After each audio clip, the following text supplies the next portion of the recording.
नमस्कार प्रेक्षकांनो, मालिकेच्या पुढील काही भागांमध्ये आपल्याला खूपच खतरनाक असा ट्विस्ट पाहायला मिळणार आहे. कारण तनिषाचा डाव यशस्वी होणार आहे. तनिषाने जे काही कांड आखलेलं आहे ते पुढे येणार आहे. कारण तनिषाने इंद्रा आणि राणीने एकत्र पूजा करू नये, इंद्राने राणीसोबत जाऊ नये यासाठी तिने मोठं कारस्थान रचलेलं आहे. आणि ते कारस्थान तिनं उर्मिलाच्या मदतीने रचलेलं आहे. तिला जराही लाज वाटत नाहीये. एकतर ती त्यांच्या आयुष्यात आलेली आहे, दोघांच्या मध्ये आलेली आहे आणि आता इंद्राला आणि राणीला त्रास द्यायचा एक संधीही ती सोडत नाही. आता तनिषाने कांड काय केले तर तनिषाने पॉयझन घेतले. पॉयझन म्हणण्यापेक्षा तिने झोपीच्या गोळ्या घेतलेल्या आहेत.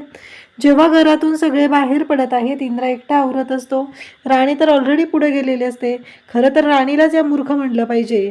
तिनंच त्या तनिषाला घरी घेऊन आली आणि स्वतःच्या संसारावरती आता तिने बालंड आणलेलं आहे. आणि आता राणी तिकडे गेलेली असते. पण इंद्रा जेव्हा निघत असतो त्याच वेळी तनिषा तिथे येते.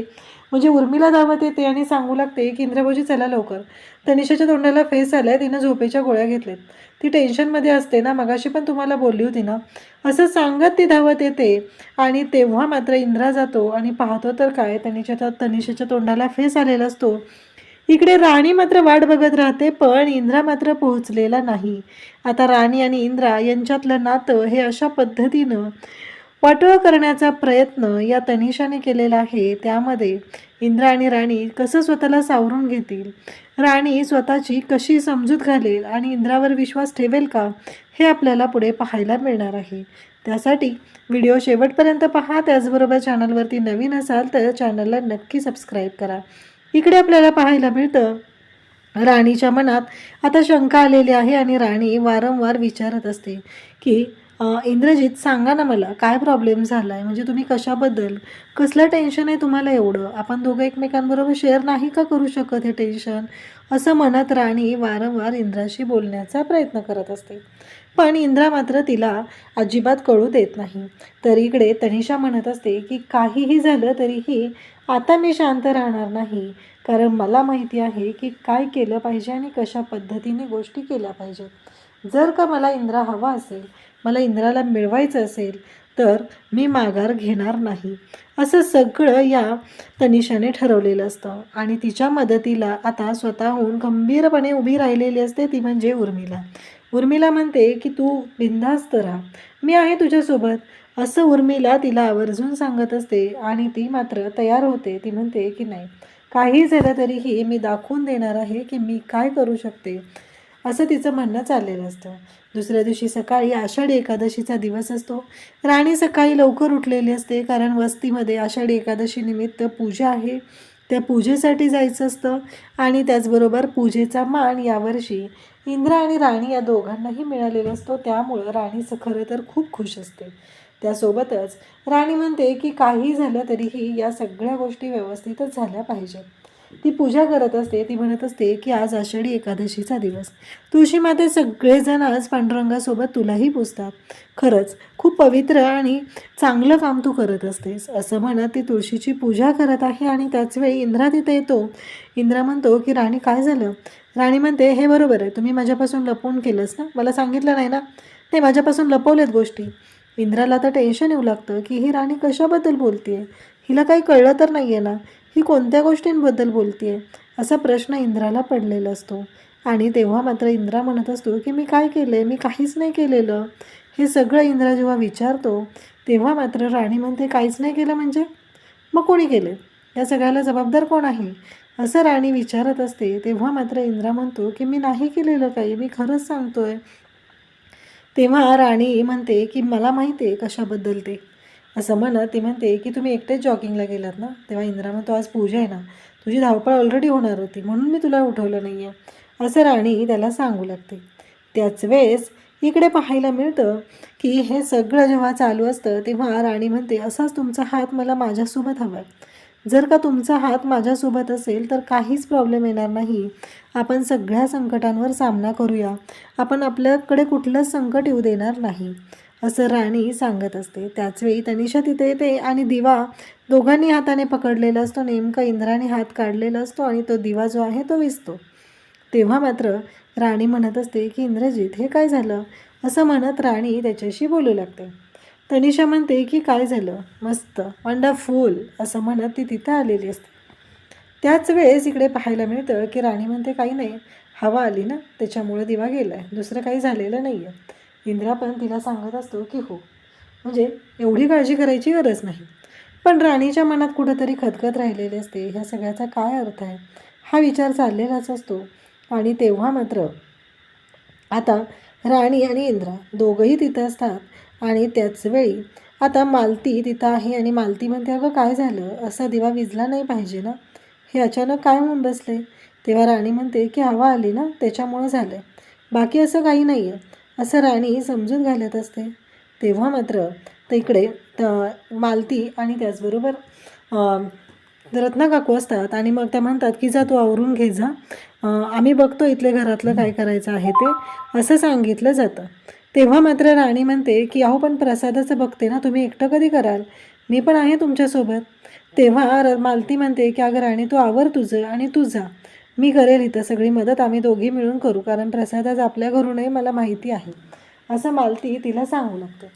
तेव्हा मात्र राणी म्हणते खरंच, तेव्हा त्या दोघीही सांगतात की हो आम्ही खरंच बोलतोय, तू जा बिनधास्त, असं तिला आवर्जून सांगितलं जात असतं. आता हे सगळं ऐकल्यानंतर मग मात्र इकडे राणी जायला तयार होते, तर तनिषाचा तमाशा सुरू असतो. इंद्राला बोलवते, इंद्रा तुला माहीत नाही आहे मला ह्या गोळ्या घ्याव्या लागत आहेत, माझी काय अवस्था झाली आहे तुला माहीत नाही आहे, तुला कळतही नाही आहे की मी कोणत्या कंडिशनमधून जाते, असं म्हणत तिने कांगावा करायला सुरुवात केलेली असते. आणि तिचा कांगावा इतका वाढलेला असतो की जाणून बुजून हे सगळं केलं जाते हे बिचारा इंद्राच्या लक्षातच येत नाही. इंद्रा मात्र तिला म्हणतो की शांत हो, तिला सांगत असतो की शांत हो, काही प्रॉब्लेम येणार नाही आहे, मैत्रीण म्हणून मी कायमस्वरूपी तुझ्यासोबत असेल.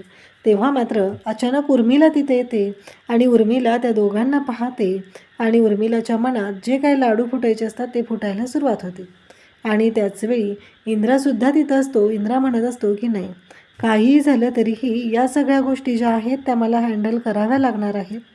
आणि मग उर्मिला तिथून निघून जाते.